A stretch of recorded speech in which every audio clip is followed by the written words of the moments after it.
Both associations have argued that potential increases to the Health Promotion Levy could devastate the sugarcane sector, forcing 25,000 farmers out of business while plunging hundreds of thousands of people into poverty.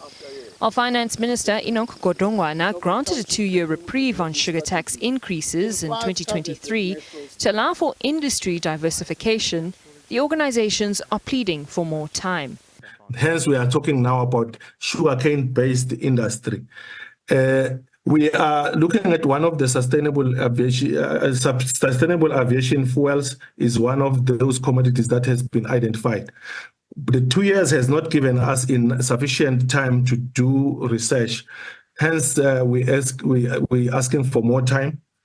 During that time, we also need government intervention. We need an enabling environment that will talk about also policy issues where government need to come into that. So we believe that time between now and 2030, it will give us enough time to look at that. But that does not also take away that we still have a problem with the sugar tax.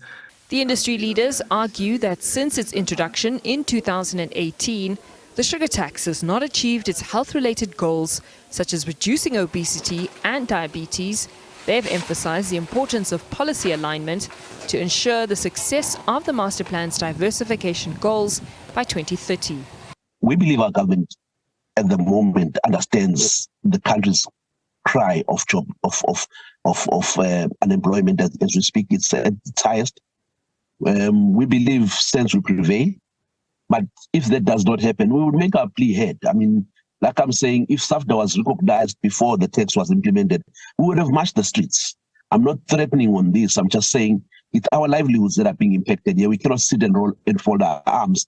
Our farmers are losing their livelihoods. If that was to be allowed to continue, it means there will be another closure of mills. I mean, 2 companies are in business rescue as we speak. Not all of them is because of misappropriation of funds or accounting scandals. The Healthy Living Alliance has dismissed suggestions that the sugar tax has failed to achieve its intended goal or that it's based on unfounded scientific evidence.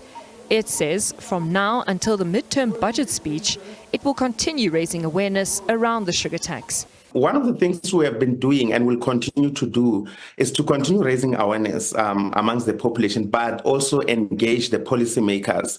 One of the things that we want to meet Treasury, we will also do public submissions for the midterm budget speech with Treasury, South African Revenue Services, as well as with the Joint Standing Committee in Parliament.